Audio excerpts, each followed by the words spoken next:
Coach Luca here. I'll be covering the 3-4-2-1 formation and its attacking system. I'm going to go through two phases of where we are on the field and what we're trying to do. So the first one would be our build-up. Anything that is pretty much in our defending third and moving it past half. So for this would be our shape when we are attacking, or this would be at least when we are when we have the ball and our team has progressed past the defending third. So when our goalkeeper has the ball, I like my number 4 and number 5 to drop in on the outer side of the goal. My number 3 will turn into a left back, and then my number 2 will turn into a right back. My number 6 will take their normal positioning here, CDM, and then my 8 and my 10 are playing two center mids. My 11 will be here, my 7 will be there, and this is actually a problem that I'll be explaining later. So assuming the opponent is playing a 4-3-3 formation,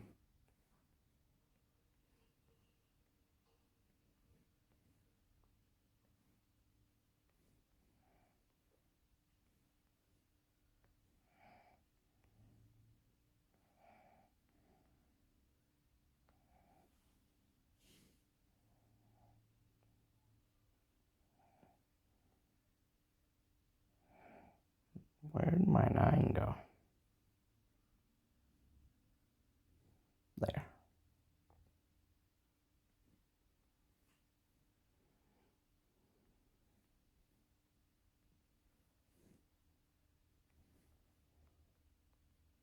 Okay, so this is my starting shape against an opponent who's playing a 4-3-3, assuming the opponent is playing a 4-3-3. My goal is to try and get to the 6 and then build all the way through. But anyway, that's not really what I'm focused on today. I just wanted you guys to understand our shape. We already know how to build up and where the ball should go depending on how the opponent moves. So two mistakes here that happen a lot with our team that I need to go over. The first part is that the 10 and the 8 are usually very low. And what that ends up causing is the opponent's midfielders are now high up the field, putting immediate pressure on our number 6. So that gives us a lot of trouble when we are building up. I would like for the 8 and the 10 to first start out higher up, right outside maybe the center circle at half field, to hopefully try and pin these guys a little bit back. And that creates a lot of space in the middle for the 6 to receive the ball and should allow for an easier transition moving forward. Some teams will actually try and man mark my outside backs, and this sometimes causes trouble. Not always, but sometimes if the opponent is really physical, or has a greater physical presence than our team. And so when this happens, I like for my 2 to go all the way up to the outside at half to allow for 7 to drop off a little bit. Maybe not all the way, but at least a little bit, so that we can drop in the 8 into this space and be able to continue our build-up. So as I mentioned, there are two issues here when we're on our own half that happens a lot. Is that my left and right forwards are staying wide, and that is actually a problem because now the 2 and the 3 have no purpose of staying back there and being pinned. So what they do is that we'll either get a man mark from them, or they'll go right between our players. And what ends up happening is that if they do go here, actually we struggle, or at least we're afraid to get the ball to 2 and then get it quickly up the field. So what I would like for the left and right forwards to be, my 7 and the 11, is actually between the back line. Go between the back line. So that should allow for the 2 and the 3 more space to move into or receive the ball.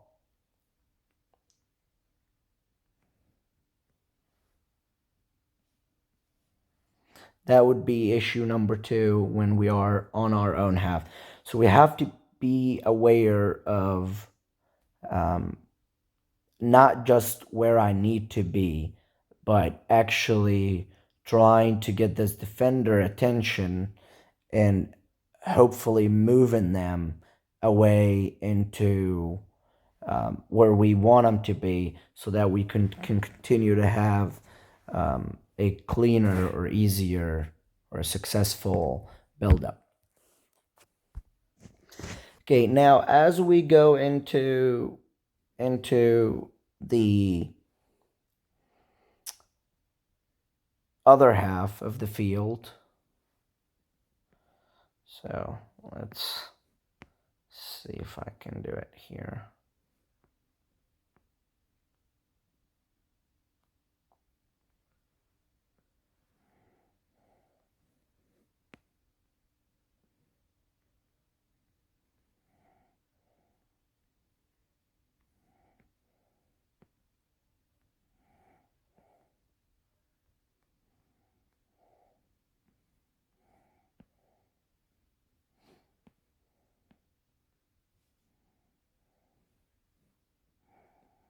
So as soon as the ball moves up to about or past the defending third, I usually am comfortable when it gets to half, that I start to see more of you guys try to get into actually our formation shape, which is something that I'm okay with. If we wait till we get to half, then do that, and that works for me. So a couple of things here that I would like to go over with you. Once we are at half or close to half, we need to make sure that the 11 and the 7 are attacking center mid, so they're 2 10s for example, that they are playing between those defenders, but they're not with them at that last line. They're actually focused to play between the lines here, between the 11, 10, 8, and 7, and between the 2, 5, 4, and 3.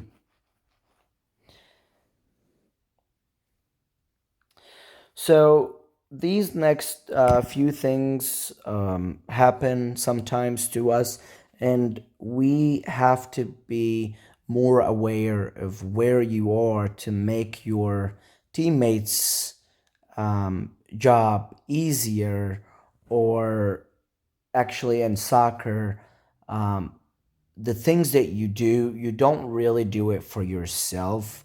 You do it for your teammate, and then they do things for you, and that's just the way it works. This is soccer.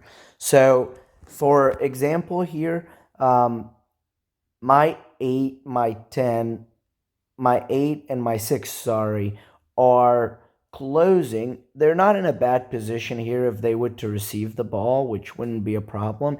It's going to be very difficult for us to move it past here, because if you turn, there is the 7 and the 8 are closing down that space, and that channel is going to be very difficult to get the ball through. The same will be for the 6 if they were to receive the ball, actually. So if you do check in here and play the ball back, that is okay. I would just be a little bit more aware that if 8, for example, is checking into this area, 6 needs to not actually be here and check in more to be staggered with the 8, hoping to pull the 10 away. So as the ball comes back, we now have a clear passing lane and a center channel to our 7. So 6 and 8, just be a little bit more aware of where you need to be. That would be a step number 1. You are not in a bad position being here. And some teams may allow you to receive, turn, and maybe even play here and go. But it just doesn't hurt to be the team that is always aware of what they need to do. So the second issue is the 2 and my 2 and my 10 right now. They're too close to the middle when they're here that they're actually preventing the 8 when they receive the ball to play it through. And a lot of times we're not really focused on that little spreading out just a little bit more or being sideline wide, but it actually can have a huge impact on how the entire team play. So my 2 and my 10, my left and right midfielders at this point, need to make sure that they are sideline wide to push the opponent's left and right midfielders away. So now you could see we have a clear passing lane here, which would allow our team to build and go forward.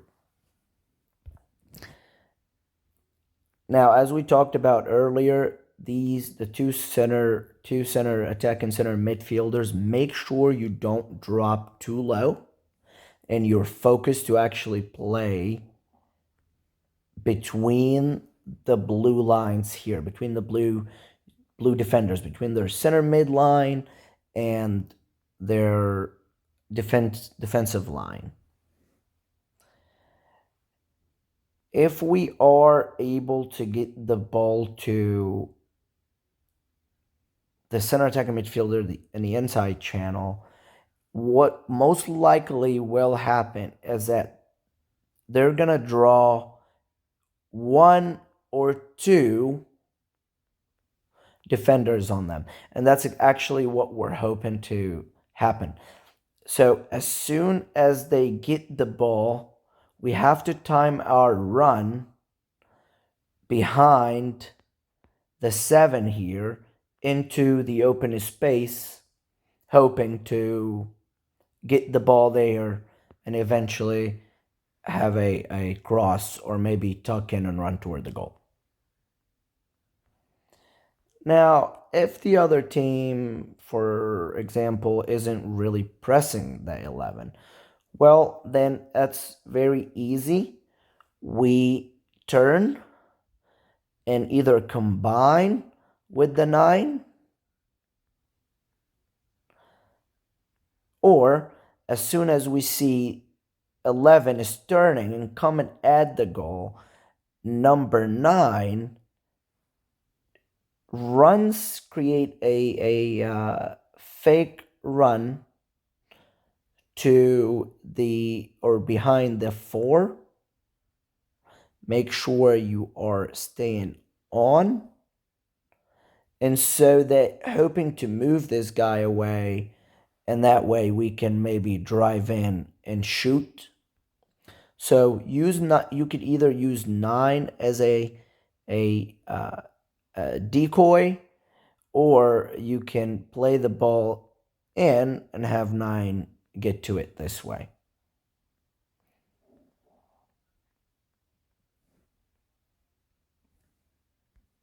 Now, if we're not able to get to the 11 or the 7, our 2 center attacking mids and our targets, for example, the other team is staying too compact,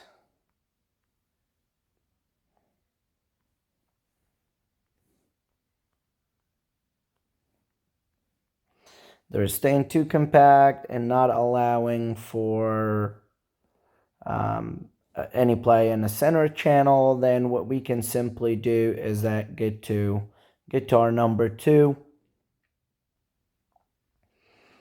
and drive and cross.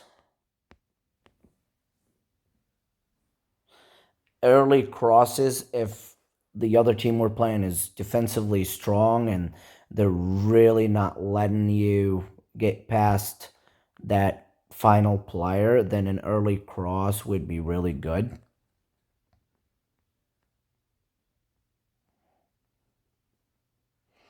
If we can drive it here and we can still play to the 11, then even better, because then we can start to make our runs again and play the exact same way we talked about earlier. Now, when can my center attacking midfielders come wide? Well, this is something that comes with experience, and you need to know when you can do it and when you can't do it. But let's say 2 gets the ball here. You're in a perfect position. 11 is a perfect position because they are in the inside channel. However, we're not able to get to you. Then exit. You can create a, but this is during a play kind of thing. This is not you hanging in here the whole time. This is during the play kind of moment. So if 2 gets the ball here, 11 exits and go to the outer channel. We play the ball and we go from there. And not really going to focus on underlap runs for this tournament. But if, for example, we get the ball there, we get it there, then pick where the defenders just left off. You know, defense was here, they followed, inside channel, because you can't go in the outer channel right now. So inside channel. We play here, and it's the same as if the ball had gone to number 11. We do the exact same runs again. Drive or pass to 9.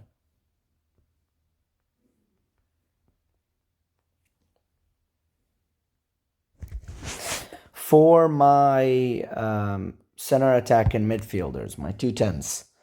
Well, how do I know I'm in the right position, coach? I am between the lines, but here is between the line. Here is between the line. Here is between the lines. Here is between the lines. So how do I know I'm in the right position? Well, always. So here, yes, it is between the lines, but there is no angle to receive the ball. So focus on being inside of a square. So if you look at 4, 8, 7, and 3, you are inside that square in that hole here to try and be available. So if you picture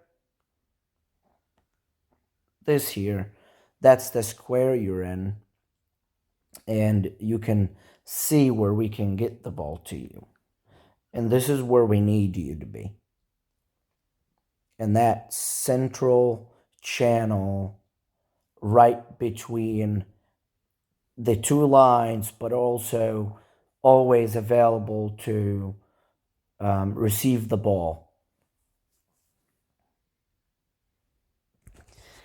As we continue to get up the field and into the defensive third, then my 8 and my 6 can move up the field too.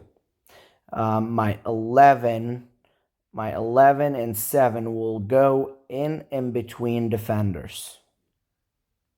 In between defenders to make sure that we keep the back four always under pressure in that area. So now we can have the 8 and the 6 move into these squares or between the players, and my last defensive line can move up as well. So our end attacking shape is 3-2-5. 3-2-5. Okay, and if we turn the ball around, we need to be aware of where the ball could possibly go next and try to deny it and push the opponent as much as we possibly can to only stay on one side, especially during this counter attack, because as soon as the opponent wins the ball here, they'll have a lot of forward momentum, and we don't have a lot of players behind the ball. So we need to make sure that we are immediately pressing the opponent as soon as we lose it at 100% pace. One, because we have a lot of numbers on the attacking third or near the attacking third, so in the opponent's half, we have a lot of numbers that we can defend, so make sure we do it quickly. The second part is that to try and eliminate the switch, any possible switch, as this will probably cause us a lot of trouble. Keep the opponent on one side, make sure we are closing passing lanes as we press. Be considerate of where the ball could go behind you, and how can you prevent that from happening.